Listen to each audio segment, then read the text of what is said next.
Hey, how you guys doing, man? It's Joe D, and welcome to Share Beer 412, 412, man. Thank you to everyone for tuning in. I do appreciate it. We are here on YouTube every Tuesday, 7 p.m. Eastern. Boom! On your TV, on your computer, on your mobile device. We are here, whether you like it or not. Hopefully you like it and you'll click a thumbs up or whatever. I don't know. I forget what it is. Now, real quick, guys, we've got home brewer, our home brewer in Florida, Barrick, man, good friend of the show, longtime friend of the show now. He's going to be bottling some beer. So, I asked him if it's cool if he, tells us about his process of bottling beer, what he's doing. So we're going to give him the floor here real quick. Sure. So, Let me grab a couple things real quick. Sure. So he's going to give us a quick, he's already brewed the batch of beer, and now he's just going to simply bottle it. And I thought, hey, what a great opportunity to have him introduce us to what he does. Okay, Barrett, go ahead, man. Okay, so I fermented 5 gallons in this for Okay. about 10 days. Great.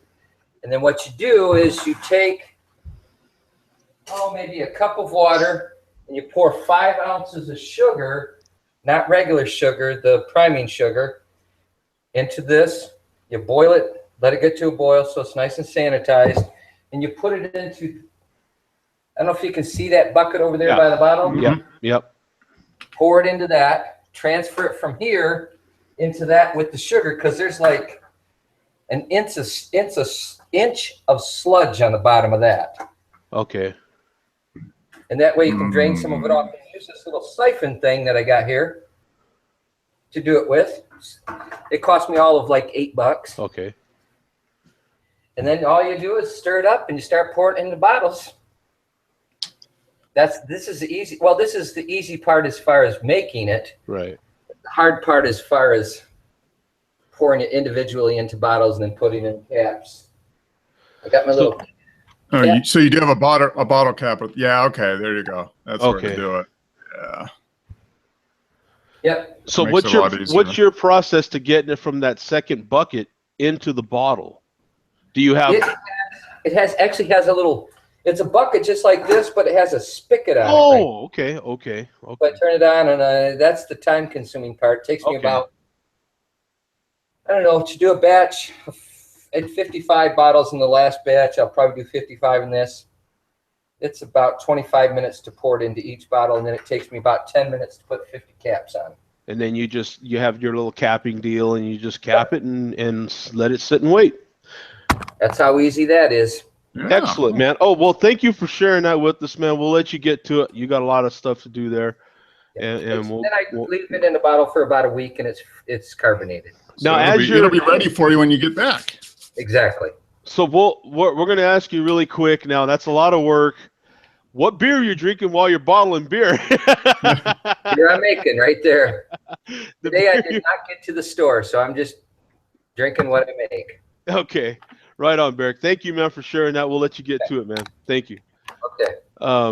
So, guys, we've got Barrick's going to be bottling his beer and that's the final process. Well, actually, the final process is actually uncapping that beer he's about to cap and consuming. That's the actual. Well, if you want to get more specific than that, the final process involves a white bowl. It's recycling. Yeah, that would be the final process. The beer has done its work and is leaving. Yeah. So my work here is done. Actually, the final process is in jail because you had a DUI. Yeah. We hope not. Yeah. So homebrewing kind of expensive. That's how it ended up. Yeah. Now, so is that the current beer you're making?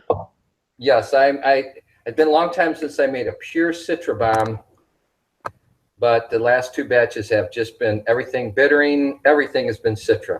Okay. Very light. You can see they're a little cloudy, which is good. The way I like it. I remember the one you sent us was solid. It really was. It was great. Yeah. Yeah. Both of them were great. That's same recipe Yeah. as I sent you. This that I'm drinking now, Yeah. but it's probably been, I don't know, probably 4 or 5 months since I made just a straight up Citra bottle. Oh shoot, I don't have the chat open. Let me open the chat. Darn it. I almost Go forgot. back to Colin, guys. All right, man. Thank you very much. I appreciate it. I can hear you really clearly if you have a question. Okay. I mean, I'm right here. I'm 3 Absolutely. steps from this. So let me go ahead and get to Bum. Me and Bum are about 80%. We're both playing hurt right now, man. So you guys will have to be patient with us if we sound a little nasally or whatever the case may be. There, we're both suffering what would you call it? A summer cold. So. Yeah, nasally, or forgive any disgusting nasal noises you hear. Yeah, exactly. Yeah, exactly. Yeah, I do have my nasal emergency bottle, a box of Kleenex here, and plenty of. Actually, I've got it in a Budweiser glass, which is kind of appropriate because I think this is Budweiser. Actually, It's Budweiser that they forgot to add the coloring to it, the coloring and the carbonation. Yeah, they just put yellow coloring in there. Yeah. And shake it about a little bit, and it makes fuzz, and that's actually Budweiser. So, yeah, this water is actually has more flavor. No, I'm just kidding. I'm just joking, man. But, in any case, man, I wanted to say what's up to Tom and Earth and Mario now in Arizona. Good to see you guys. I'll put the link there while Bum's telling us about his first beer. Okay, I'm going pretty light tonight, about as light as you can get. I got the Porch Rocker from Sam Adams. That's their. Oh, Porch Rocker. I've seen that. Yeah. Yeah, it's been around about 5 years now in the summer. It's their Radler / Shandy type deal. Real lemony. It's actually a very pleasant. It's the ultimate lawnmower beer. I do enjoy it actually. I like this way better than their summer ale. I don't know if I've had the Porch Rock. I'll need to get some of that. I've had the summer ale a couple of times. But. It's interestingly, it's not in the summer variety cases this year. The bottles it's being sold by itself, but it's only going to appear. The only variety pack it's going to appear in this year. There's going to be a variety pack of cans that has the Porch Rocker, Summer Ale, and a new Session IPA, I believe. And so that's where you're going to be able to get it this year. I bought a 6-pack of this a couple weeks ago. It's been out since the beginning of the month, and always drink some every year at this time. It's always nice, light, and pleasant. Mm-hmm. Wow, we got a hell of a description from Bum, man. Yeah. That's pretty good. But not one tasting note though. See, I can bullshit my way around things in other ways. That was pretty good, Mark. What do you think, man? I mean, yeah, I mean, maybe just being a little bit sick, just kind of. Yeah, I think that's sick. I think he plays well sick. Yeah. Some people play better hurt a little bit. Mm-hmm. Yeah. Yeah, you run into those kind of things with some people. Mm-hmm. You get your quarterbacks that kind of play better a little hurt. There was not one tasting note there. Don't be fooled. Yeah, don't be fooled. Well, on Untapped, we've got let me show this here. Okay, we got the Samuel Adams Porch Rocker, 137,000, well, almost 138,000 ratings on here. 2,200, 2,300 might as well be in the last 30 days. There's one by me on here, of course, and it gets a 3.48 bottle caps, man. That's really good for that many ratings, man. That is pretty solid for that many ratings. 4.5%, 8. Pretty good for a Sam Adams product nowadays. Yeah, it's actually got some IBUs in there, man. Look at that, 8. Wow.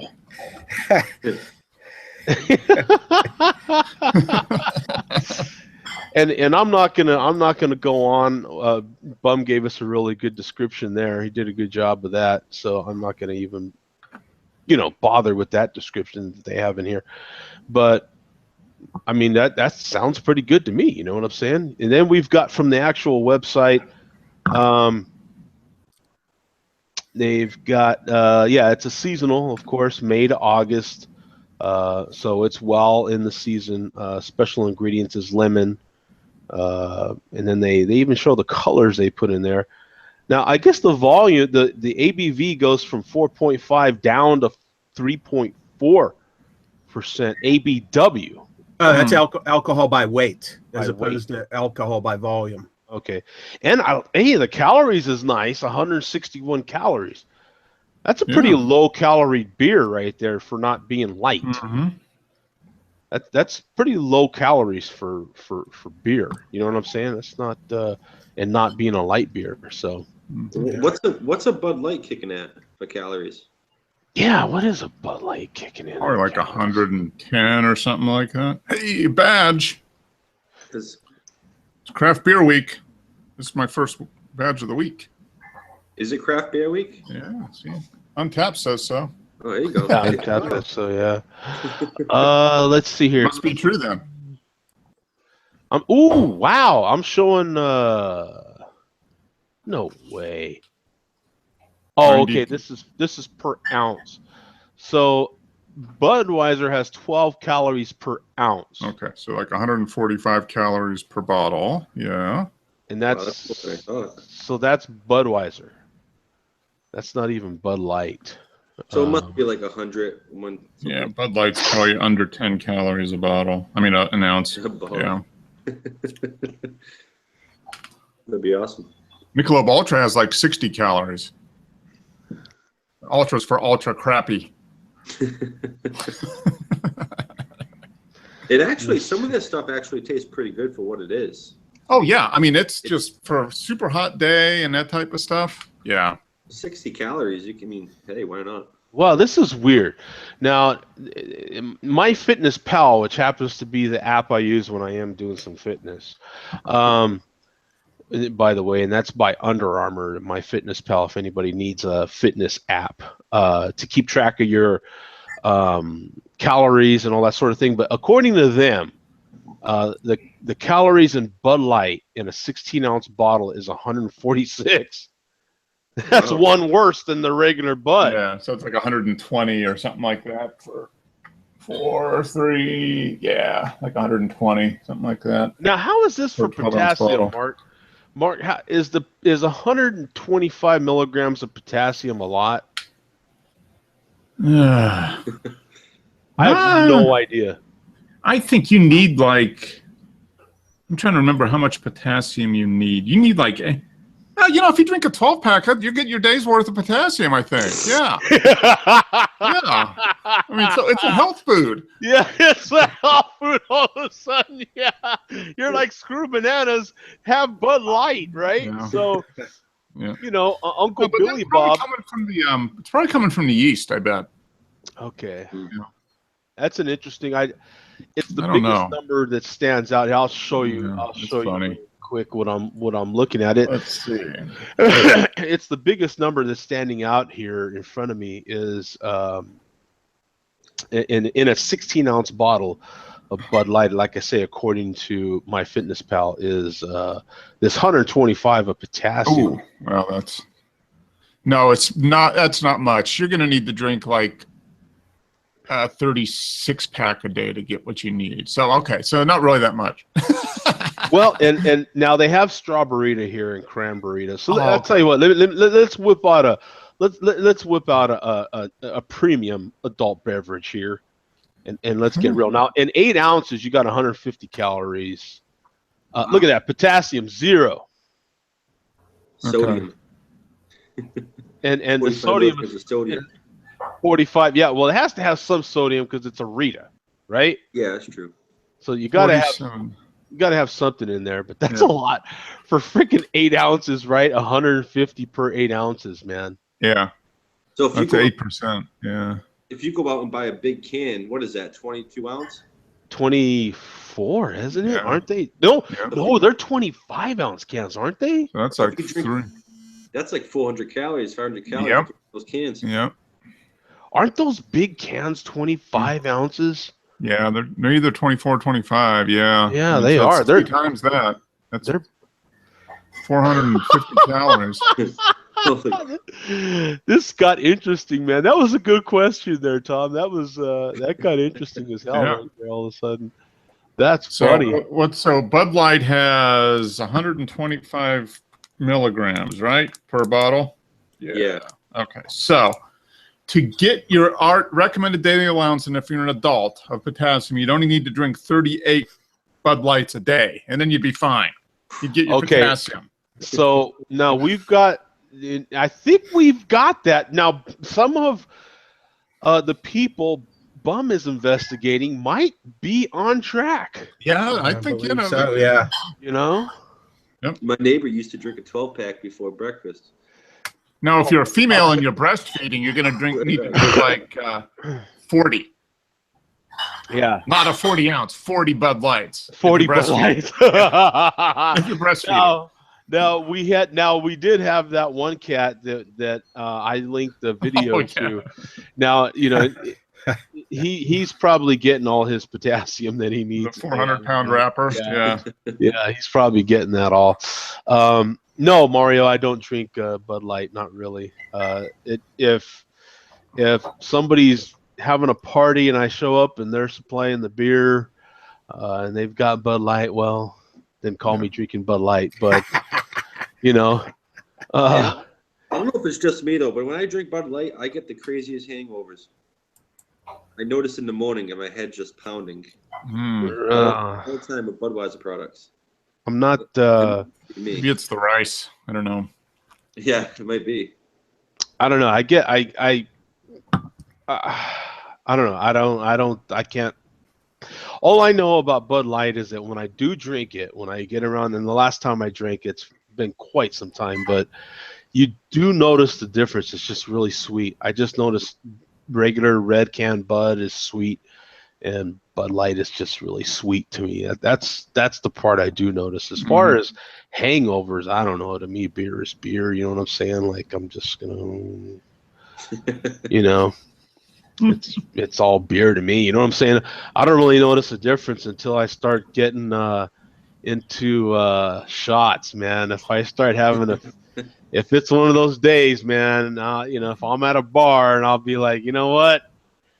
Shots, man. You want a shot? You want a shot? You want a shot? We're doing shots, baby. Tequila. What's your choice of shot? Tequila? Oh, yeah, man. Tequila. Yeah. To kill you. Man, Yeah. that stuff is nasty. Yeah, line up the Patron, man. Yeah, we're doing some, baby. Some good stuff right there. Yeah. Whatever they got. Whatever's kind of the B list. I'm not going A list. You guys can buy your own. If I'm paying, we're going B list. Yeah, we're going, you know, what's that one that starts with the H? The one with the horseshoe? Renato? Yeah, you know what I'm talking about, right? Something like that. I think you were on the right track. Yeah, that one, or Hornitos, or something like that. Yeah, you know. But I've bought some of that other tequila where it's like, I don't know, man, some ridiculous price per shot. I don't know, $25 a shot or some crap like that. And I had some dude buy me a shot like that, and I'm like, hell yeah, but you can buy me a drink. Hell yeah, I'm buy not proud. me a drink. You know what I'm saying? You know how many drinks I bought? You go buy me a drink. So yeah, I had one like that, man. One of those expensive ass, and it was good tequila, but not that good, huh? Not like that good. You know what I'm saying? Not worth paying, you know, $20 or $30 more a shot for. You know what I'm saying? But in any case, man, what are you drinking there, Mark? I'm finishing up the last of my Citradelics that I got last week. I finally got some. Yeah, I saw you got that mix pack with it in there. Yeah, I think you'll enjoy it. Have you had one yet? I have to admit I did have one. I had one of each. I had the one of the watermelons, and I had one of that lime, exotic lime ale they call it, I think. Yep. Citradelic exotic lime. Yeah. What do you have you had the watermelon one yet? No, I have not had the watermelon. Yeah, So that was just like a that's on bonus. my list here this week. Well, maybe I'll buy my nephew a watermelon one. Yeah, I'll tell you what. That whole pack is a good summertime pack. Yeah. It really is. Because I don't really buy packs of beer. I'm not, but No, it had two of the beers I was looking for. So you know what I'm saying? And how can you go wrong with Fat Tire? And then how do you go wrong with the pale ale that's in there? So it was I haven't had the 8-hop or the watermelon, so that might be a good way to buy the 12-pack to get. I've had Fat Tire hundreds of times, and the Citradelic's good. So yeah, I mean that might be a good. Maybe I'll pick up a 12-pack. But correct me if I'm wrong here, Joe. I was looking at your picture today, and Earth commented on the picture, on that pack, the Fat Tire, it looks like a typical Fat Tire label, but it says down below Belgian-style ale. No, I think that's always been there. I think it's always been a Belgian always said style. that? Yeah. They just they hadn't had it on their label like that all the time, though. Okay, it's not a special version of Fat Tire. No. It actually on the bottle it says amber ale. Okay. Yeah, it's a Belgian style amber ale basically. So it's basically their amber ale with Belgian yeast is the taste. Yeah. Yeah, it's an actual amber ale. Okay. But that's actually on the bottom of the label on the beer. It says Belgian ale. Yeah. They send mixed messages. I think what it is whoever is in charge of that. New Belgium is big enough now where I bet you certain divisions of the company aren't double checking each other. You know what I'm saying? I think because that was like their first beer that hit off big, and I remember back in the day when I lived in Fort Collins and I worked for Kinko's, we used to do the when they were doing like their label mock-ups and stuff, they would come in. What's her name? Karen Jones. She was like one of the owners. Would come in and do color copies of the labels to put on bottles to see how people liked them and that type of stuff. And I think it was the guy just wanted to brew an amber ale with Belgian yeast is essentially how it came about. Okay. Yeah. And the bike is supposed to represent the first time they went to Belgium, they took like a bike tour. Like they rode bikes from abbey to abbey or brewery to brewery or whatever. Wow. So that's kind of where it came out. But yeah, I mean, that's a unique beer. It's got flavor, not too much. I mean, that's like the pale ale for Sierra Nevada. I mean, or Sam Adams Boston Lager. I mean, that's the thing that just set them off. And now we have Padal 52 says happy craft beer week, guys. And Earth says he's used to amber ale being on the label. Never remember seeing Belgian. I have to say that too. I honestly don't remember it not. I do remember seeing labels a long time ago that did have Belgian style amber ale. I would not have even given that a second look had Earth not noticed that and pointed it out. I think it's the same recipe as they've always. But in any case, though, on that pack now, so I take it no one else has said. Well, I'll save my opinion on the watermelon for. I'll tell you guys. Look, in my opinion. Google cut him off. He's keeping us in suspense. Yeah, he did this on purpose. It's like a cliffhanger. He's back. Dun dun dun. Joe, you disappeared for. You froze up for about 20 seconds. There he goes. I think he had to reboot.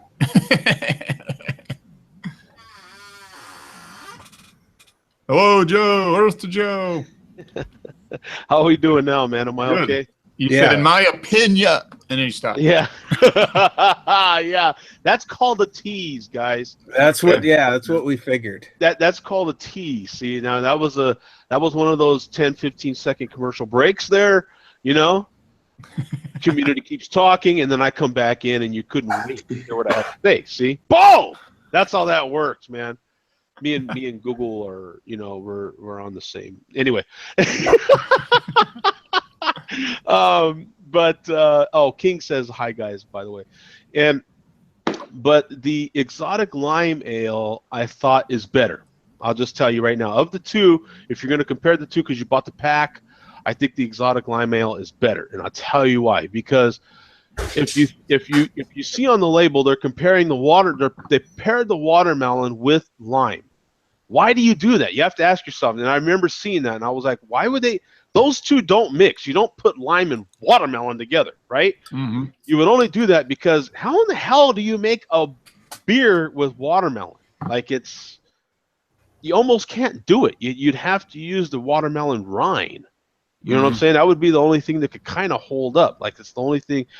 And I do get that kind of a flavor in there, and then you get some lime with it as well. That's what I got from it. Now, and so to me, now it was light and refreshing and everything like that. Like it's a hell of a contest between the watermelon ale and the exotic lime ale as far as which one you're going to grab first after mowing the lawn. But if you prefer more of a lime taste, the exotic ale is definitely going to get. I think that one's done better than trying to get watermelon and lime in the same bottle.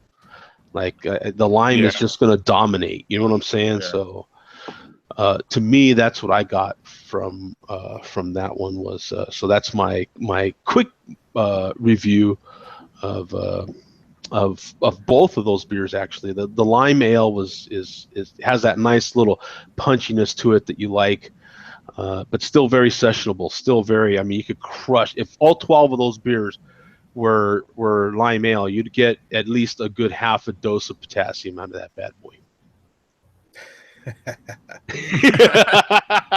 Well on your way.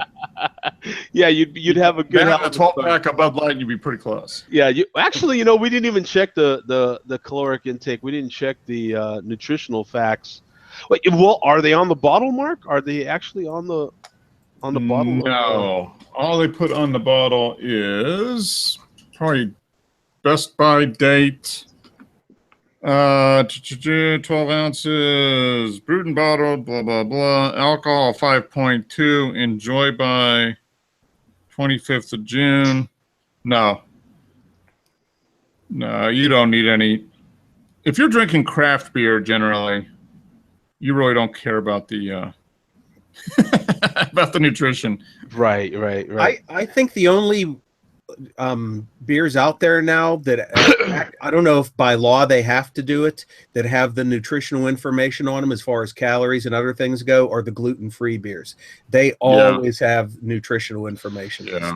Yeah, because the gluten-free and the light ones, like the ultra light. Yeah, well, that's the calories are the selling point of it. That's like a race to the bottom with that. Right. What you get there. Now, the really quick, the nutritional facts on a fat tire are 55 calories in a bottle. And 155. Maybe. Yeah, 155. I'm sorry. Yeah, 155. That's awesome. Yeah, exactly. Right. You're like, drink up. Right. Yeah. You're like, I cannot wait to get to my next bottle of Fat Tire. Fat Tire just became my new beer. Right. Seriously. You're like, New Belgium, boom. That is the answer to everything. Now, Tom, what are you drinking, my friend? What kind of? I'm drinking something in Bum's area. Are they Perpetual? Oh, Trogs, yeah, they're in Harrisburg, about 3 hours away from me. Yeah, they always make some solid stuff. Yeah. What do they make the other one? They make the Nugget Nectar also, right? Nugget Nectar, yeah. That's probably the most popular. I mean, that's probably the most well-known one, I would think, right? Nugget Nectar. Right. They make a Java Stout. But that's Java Stout's really good. Yeah. This might be my second favorite IPA from them, though. Behind the Nugget Nectar. But they always make some really good stuff. Yeah. Yeah, they've kind of done away with some of their. They still do have the Java Stout, but they used to have a nut brown ale, which was great, and long gone. And they had an oatmeal stout, long gone, and boy, do I miss those. Mm-hmm. But they're making, what sells. They're leaning more towards the hoppier stuff now, so I don't blame them. Did you say very perpetual or just perpetual? Because Yeah, perpetual. I got Okay. This is what came in there. It's like a Oh, raspberry. okay. You got a combo pack. Yeah, it's like Okay. a pills, raspberry ghost, and some.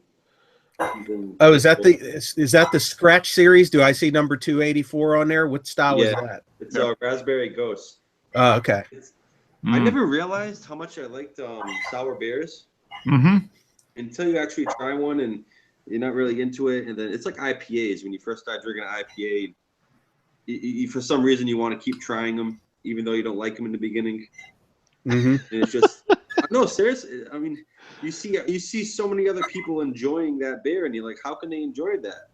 And then you don't realize, like, you got to build up your taste buds. Yeah. Over time, the taste buds just change. It's a crazy thing.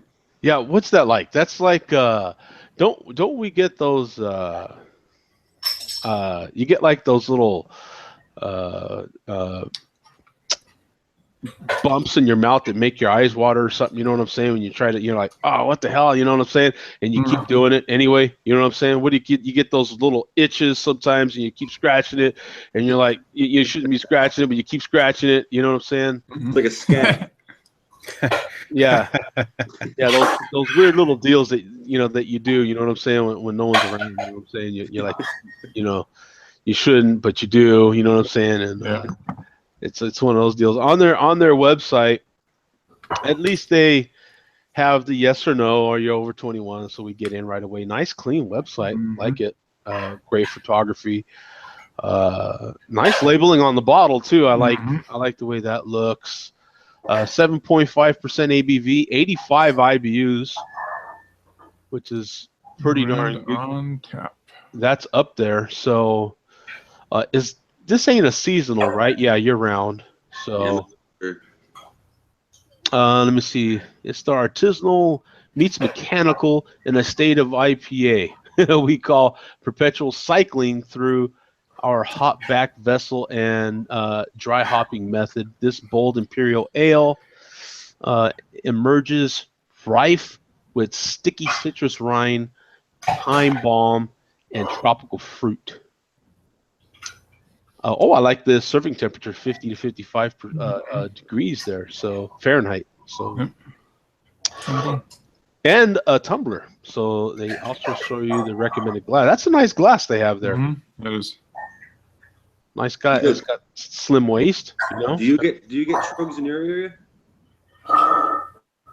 I don't, and I'm pretty sure Joe doesn't either. I've never looked for it, but I doubt it. Yeah, I don't think they're that widespread. Yeah, more like an East Coast. Yeah, I believe so. Yeah, definitely in Pittsburgh, but they've been here a long time. Oh, this is interesting here too. We've got the Untapped, 239,000 ratings on here, 3,100 in the last 30 days, and a 3.83 bottle caps. So that's a very solid rating for an Imperial IPA. If you click on friends down below to the right of global recent activity, Joe, if you click on friends, you might be able to catch my check-ins for that with some of the older labels, possibly. Let's see. Oh, there we are. Oh, there you go. There I am, right there. That's the old label with a lot of gears on it. I guess that's supposed to represent like a perpetual motion machine. Oh, okay. I do have to admit, I like the new label. Yeah, nice and clean, and this one's a little too busy. See, I like that. Yeah, that one's a little. I do have to admit, I like the new label. That one's cool. A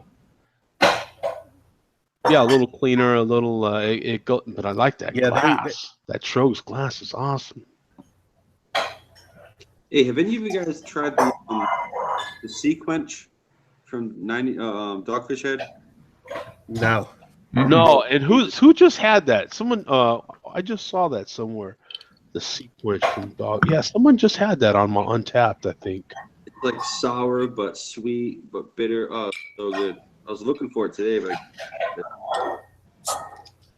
Yeah, someone just had that. I remember flipping through the Untapped, and just I don't know, like a couple days ago or something. I remember seeing somebody had logged that beer. In any case, let's get to a bum segment. Yeah. We've got to get a little update on what's happening in the malt liquor community, man. So let's get that update. There he is. There he is. All right. Seen him yesterday. That was awesome. There he is. The week is complete now. Billy D has made an appearance. There is Billy D. Let me try something this week. I don't know if this will work or not. I was thinking about upping the production values of my report here. Oh, okay. If this is too annoying, let me know and I will stop it. See if this works. Can you hear that? Yep. Newsroom. Oh, yeah, now you need to get a hat with a little press thing on the front. Yeah. I still don't have any new gossip. There's no new feuds. Most of the big players in the MLDC, nobody made a new video this week other than Steel Worldwide. Jay Vega actually went almost the whole week without making a video. Wow. Unheard of for him. So just like with last week, I'm going to go a little different route here. Just yesterday, I found a video. Mark, you remember some of these old time guys. Do you remember a fella by the name of Bruz 40, BRUZ 40? Yep, like back in the day with OD'd and all those guys. Okay, yep. I thought you might know him. Well, this is going to be of interest to everybody, I think. Bruz 40 is back, and his YouTube thing is still up, but he's now known as 40-ounce Malt Liquor TV. Oh, 40-ounce Malt Liquor TV. And I'll tell you what, this guy is the king of the 40s. He's a collector, and he doesn't, if you go to his first new video he's uploaded, it's absolutely fascinating. He's like, he has the greatest collection of 40-ounce bottles possibly in existence. Not just malt liquor, any beer that comes in a 40. Mm-hmm. Here, I'll shut off the teletype in case because that'll keep me on for sure on camera. If you have any screens you can share, Joe, that Yeah. Let me. I'm gonna look him up right now. Actually, What was his name again? 40-ounce Malt Liquor TV. So he was, I remember him back in the day, like 5 or 6 years ago at least. Yeah, he disappeared for a long time, and he just uploaded his first new video 2 days ago, and I just stumbled on it by accident yesterday. And what's very cool is he shows off on his new video. He's showing off something that could cause, I don't know if this will cause waves in the MLDC or not. It's a craft malt liquor. It's called Corner Store. And it's a malt liquor that's been dry hopped. So I don't know if that's something that the MLDC will just pretend doesn't exist. Yeah. Or if they'll be in conflict as to whether or not they should drink it or not. The only other one I know of is Rogue does that Dad's Malt Liquor or whatever. Now I'm showing some 40-ounce malt liquor, but it's under a name called Fear. No, that's one of our MLDC friends, 40-ounce Fear. Did you try 40-ounce Malt Liquor TV? Yeah, that's what it is. 40-ounce. Let me show you what I'm getting here. It's that search on YouTube is that's what it's showing. It's showing the 40-ounce Malt Liquor TV, okay. and then that 40-ounce Malt Liquor TV.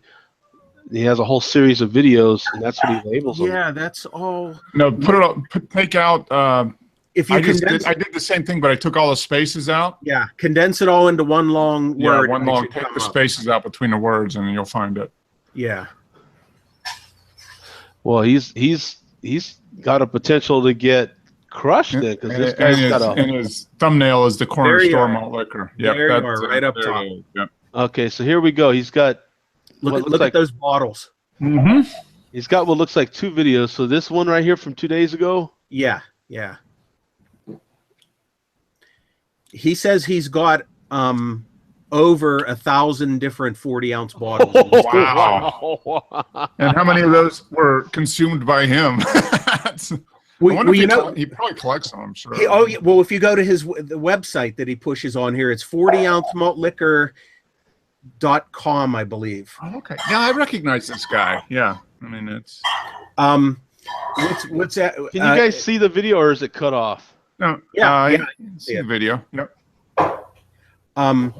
He gives his stats on here. He says he seems to be the expert. He said that there are 400 different beers that have been put into 40-ounce bottles, and if you count all the variations on the bottles, there's over 1,500 total. And I believe he said he has 1,049 of those known 1,500 bottles. And everything that he has in his collection, he's got a picture of on the website. Oh, okay. So he's really put a lot of effort into this then. Yeah. So damn.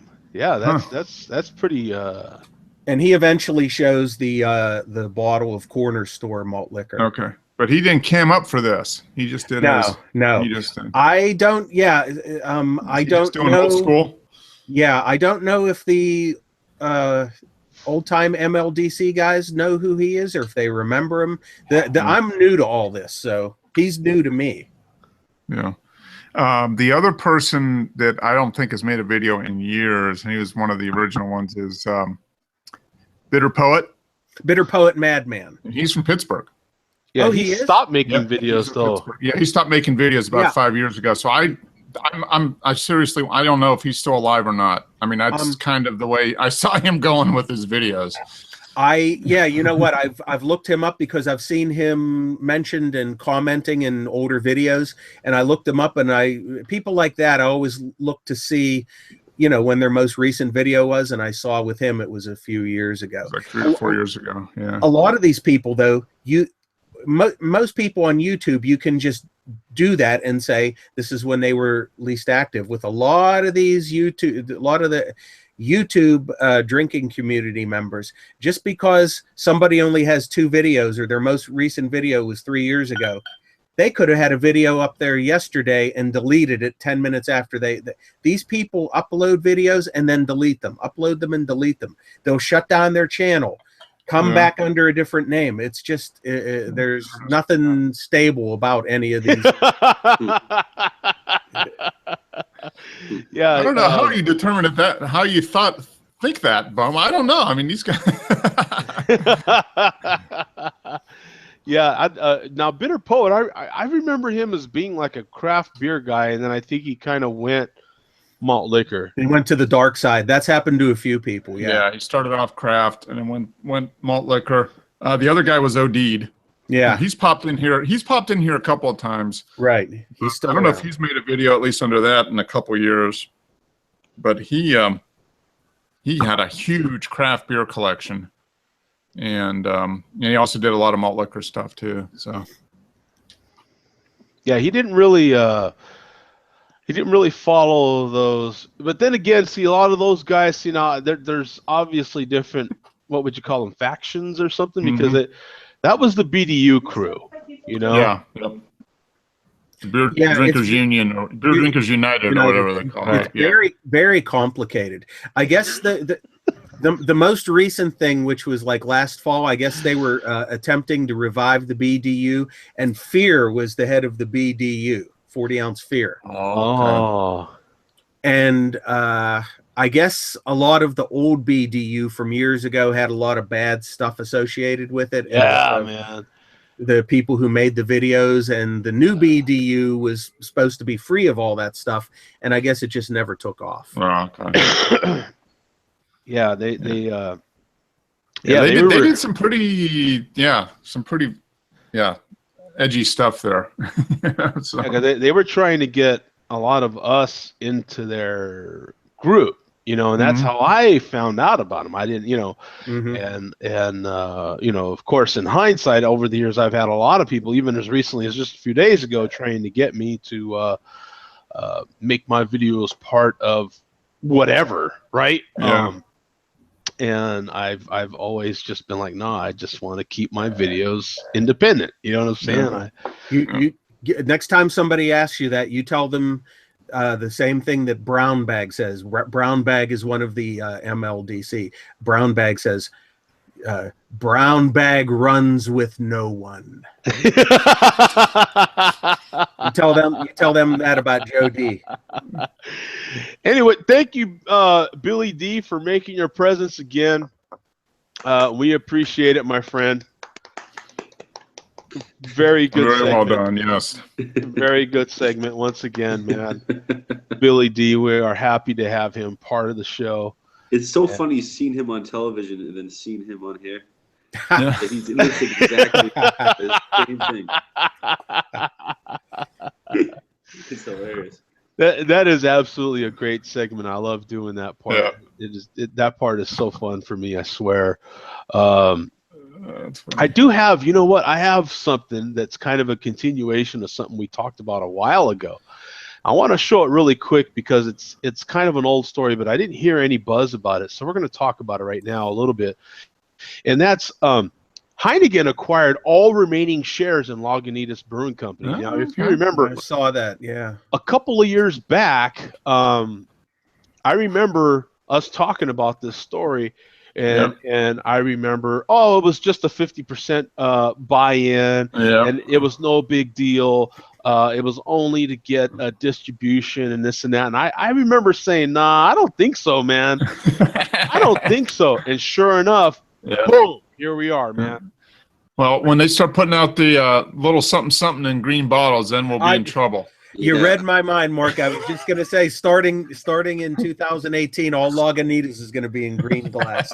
You know, and now, you know, in hindsight, you think about it, and now a lot more people are getting Lagunitas. Now, Heineken, in this write-up, in this little story, they do talk about all the different countries that they are trying to get Heineken into, including entry into new markets such as France, Mexico, Italy, and Spain, and extended the brand's availability in markets including the UK, Canada, Netherlands, Sweden, and Japan. Yep.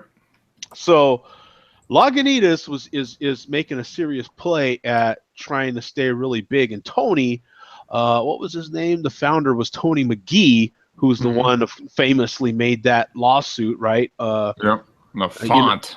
Over a stupid font. And then I think it was right after that. Like he made the lawsuit go away, and then right after that, it was like 50% of the company was sold to Heineken, wasn't it? Yeah. So, see, Ismail's already in there saying, no longer craft beer.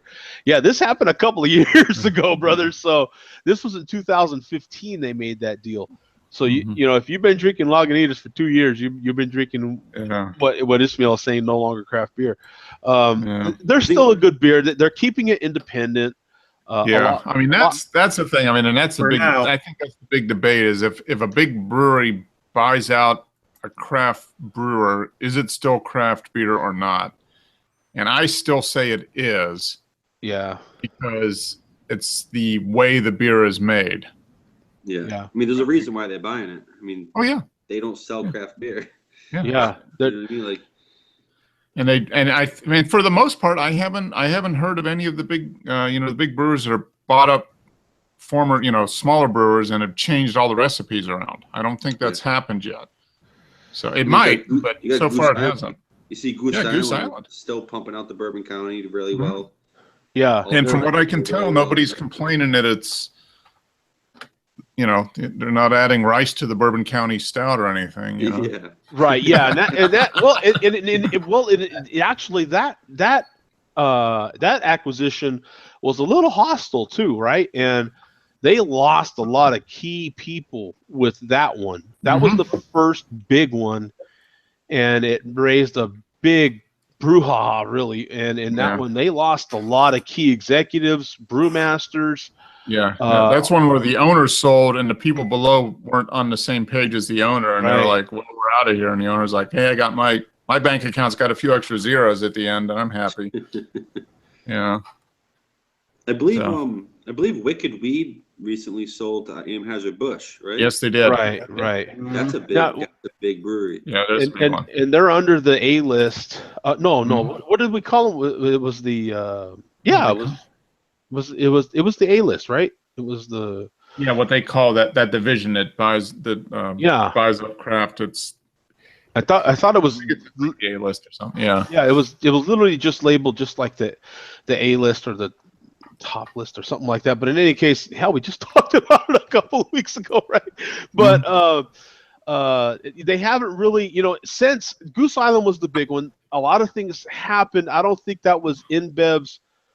I don't think that was Budweiser's intention. I don't think that was their intention to lose all those people. It just happened with that acquisition. Mm-hmm. After that, I think maybe InBev changed their approach to trying to take over beers companies. You know what I'm saying? Breweries. I think they changed their approach. I think there was a lot of lessons learned on both ends, because a lot of the other buyouts you've been hearing about, and there's been a ton of them. There isn't that hostility anymore. There isn't a huge. I mean, we heard some stuff about Wicked Weed, but that's already dialed down. Like, you kind of gotten over it now. Like, you're a little, you see that it's not affecting. Now, Goose Island's recipes were affected because they lost key people. Yeah. And one of those, I forget the guy's name, but one of the head guys that left started his own brewery, and I think he's done really well. Mm-hmm. I don't remember. Yeah, they did lose a couple of the head of the brewmasters or whatever. Right. But it's one of those things where these guys that take the risk and start the business and invest, everything they've got into it for a number of years. At some point, they want to realize the benefit of that, and unless they get bought by another craft brewer, where are they get who's gonna offer them value for what they built? So, that's the big question. And until well, who knows? New Belgium's big enough, but until we get small craft brewers buying up other ones and consolidating, then the only ready source of money is going to be the big ones, because they've got millions and millions and millions of dollars in their bank accounts ready to buy stuff. So I think Apple should get into beer. They've got like $250 billion. Apple's they've got $250 billion or something like that sitting in offshore accounts. Apple's busy trying to buy Disney. Yeah. Well, they could buy Disney and New Belgium and Sierra Nevada and a couple others and still have money left over. Yeah, if Apple buys Disney like they're trying to right now, there's no way they're going to buy it. Dude, they've got enough money to buy Disney. They've got enough money to buy Disney. They are seriously trying to buy Disney right now, which is huge. And Disney literally owns everything. Yes, it is a huge buyout. I mean, it is huge, and Apple has that kind of money. Well, they do, but most of it's overseas, so we got to wait for to get repatriate. Got to have something change in the tax law to repatriate all that money. They'll bring it back in and then buy Disney. Yeah. Now, we have Robert in the chat as well. He says hello. And then Ismail says Goose Island started pasteurizing after the buyout. Yeah. Well, what they did, I remember the Bourbon County one year, there was a lot of infected bottles. Yeah, like 2 or 3 years ago. Right. They flash pasteurized the year after. I know this year, I think this year is the first year it was pasteurized. So it's kind of like a conflict. How is the beer going to age?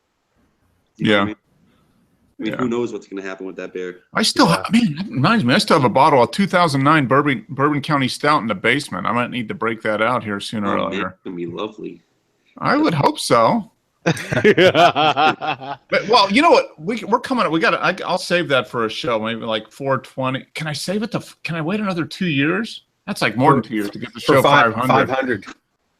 Wow. I do have a bottle of barley wine that's supposed to be opened in 2020, so maybe that'll be the one. Show 500, I can do that barley wine. So real quick, let's get an update from Barrick.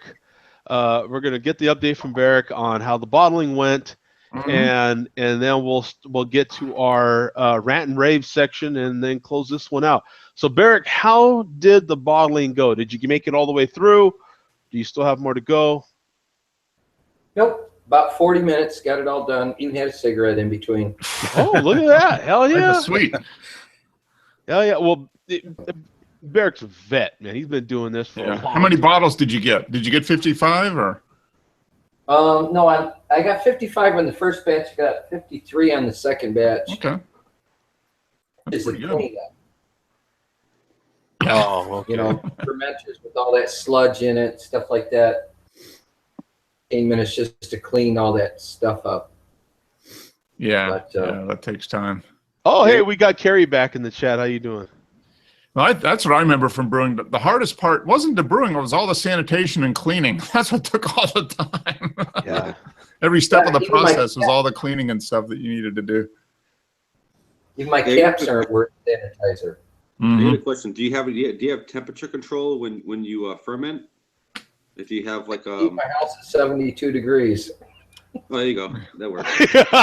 Yeah, just keep the whole house at 72. Everything's all good. When I got beer fermenting, I just put the air conditioner at 72, and there you go. Yeah, that works, man. That does a job. Yep. Heck yeah, whatever works, man. Yeah, you know, I don't like to be above 72 anyway, right? So, There You you know? go. yeah, beer's happy, I'm happy. You know, it's all good. Yeah, I can see that. Absolutely, that makes sense. Absolutely. Okay, rant and raves, man. Tom, you want to start us off, man? Do you got a rant or a I'll rave? start off, man. Tonight, 8 o'clock just started. The draft lottery is on right now. Boston Celtics got they're going for the number 1 pick, man. They're going for the number 1 pick. All I can say is got my finger crossed and I'm rooting for them. So they did the draft lottery. They're doing it. I think it starts right now, actually. Oh, okay. So it's actually just starting. So, how do they run that? Is it there's 6 teams that pick for the lottery, or how many teams? 5 teams? I'm not even sure, actually. I think they're actually 10 plus. Is it really more than 10? Okay. Yeah, I think So is it the teams that didn't make the playoffs, or how do they determine the? It just goes by record. I guess the Celtics have the Brooklyns. I guess they did like, you know how like Pearson, Ray Allen, Pearson, Garnett went to the Brooklyn Nets at one point. Mm-hmm. Yeah. Over the couple of years, we got their first round picks, in which they're still not that great. So next year we'll have their first round pick next year. And we have first round pick this year, and we'll see where it takes us. Right. Yeah. It's so okay. Yeah, that's interesting because I thought it was like the like 5 or 6 worst teams like picked instead of like the NFL, how the NFL does it. Like you have the worst record, you pick first. Yeah. There you go I down thought the the list. NFL, the NBA mixed it up by like the top, you know, with the 5 or 6 with the worst record, like picked from the lottery, and I thought that was the lottery. To try to mix it up, so it's not just like an automatic that so you don't start you're losing games, but then teams are losing games to get a lottery pick, I think. Mm-hmm. Yeah. So there's 14 teams. There's Yeah, 14 In the lottery. Okay. in the lottery. Okay, all right. Well, That's a little less than half. What are there, about 32 teams in the NBA? Something like that? Something like that. Yeah, so it's a little less than half the teams. God It seems bless like the every guy. team makes the playoffs, so it must be the teams that don't make the playoffs. I don't know. yeah. God bless the guy that does the schedules. Mm. That's No, that guy's name is Baseball? Watson. It's the Yeah. computer. Yeah. Really? No, well, Bob, I mean, you're an old-time schedule expert. I mean, how would you imagine doing baseball schedules, say 50 years ago, 60 years ago? Man. Yeah. Nowadays, you have rainouts, you have this, you have that. Like that's Yeah. a lot. That's a lot. Baseball with 160 games, all those teams, man, the people that did the scheduling back in the day. And it's even, well, you know what, for a lot of decades, I'd say it was fairly easy to do when you had before interleague play. Now that That's you have true, yeah. now that you have interleague play, it has just thrown Yeah. everything into chaos.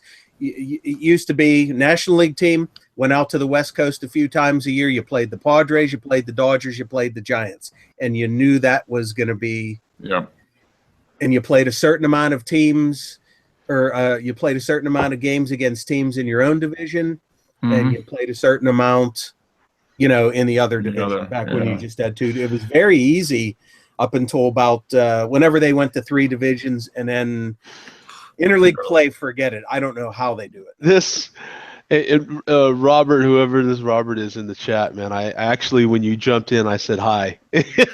Joe, I was going to tell you, please respond to him. The minute he was probably not even listening, because the minute he jumped in, I said hi to him and Carrie.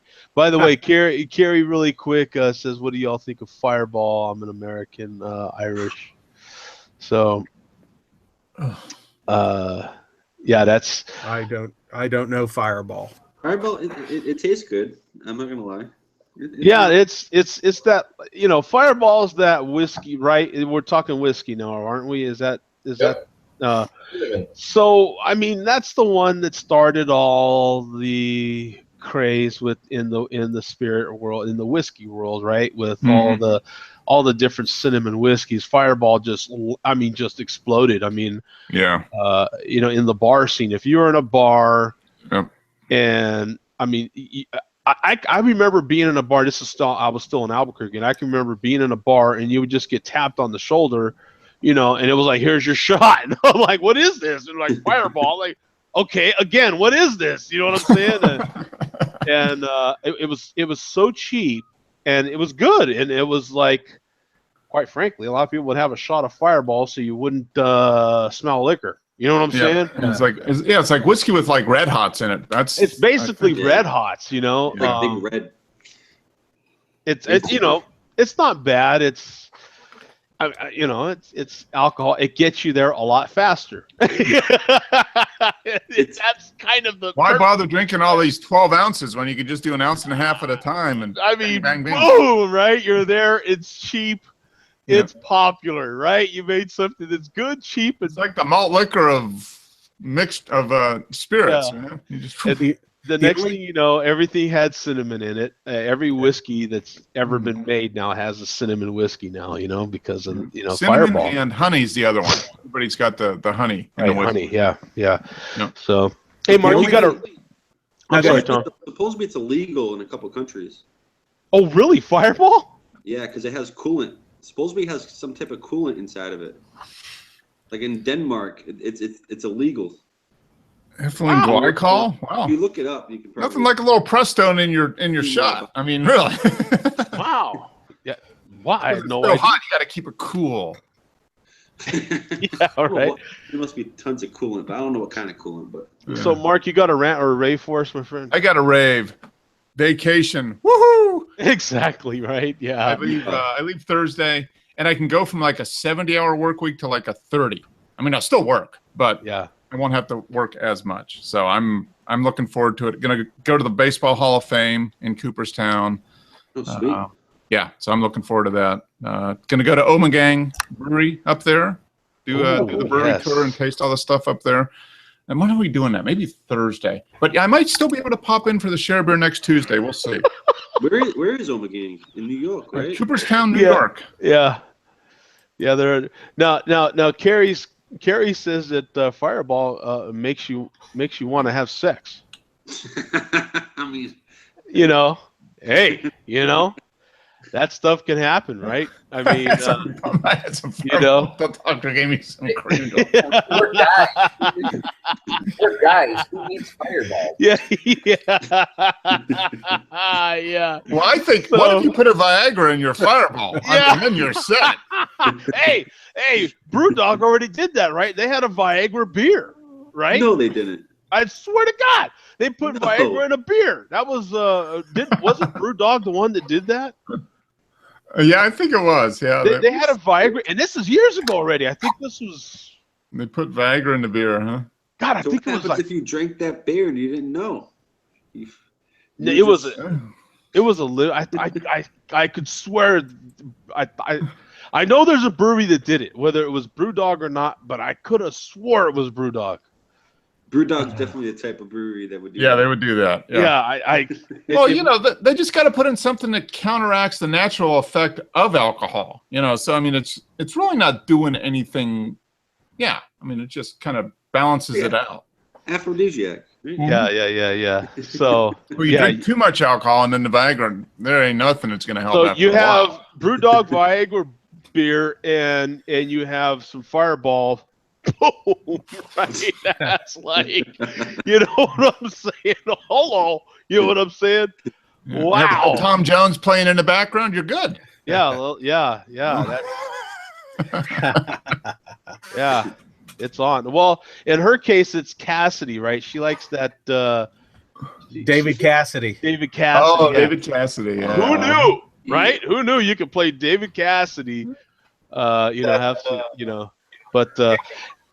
In any case, Bum, you got a rant or a rave for us, my friend? I'll make it short and sweet because I know you're running late. Being sick blows.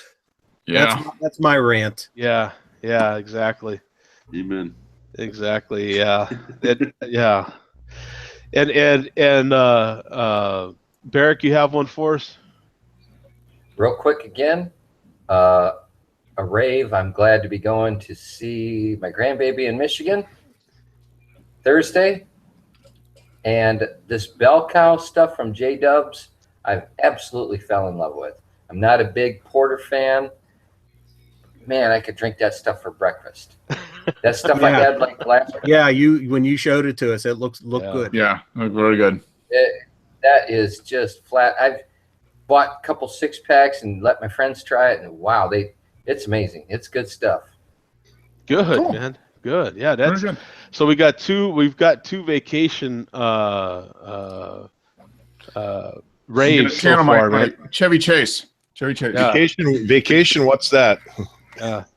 And Andrew, you know, I know you just jumped in, but you got a rant or a rave for us, my friend? Yeah, rant when when you get called by the general manager, go cover a shift on your day off.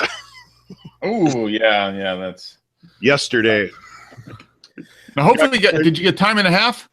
Oh yeah, yeah. Well, that helps a little bit. At least. I got called at like about 10 after 5 in the morning. It's like, can you run up to this store? This guy didn't show up. He didn't call.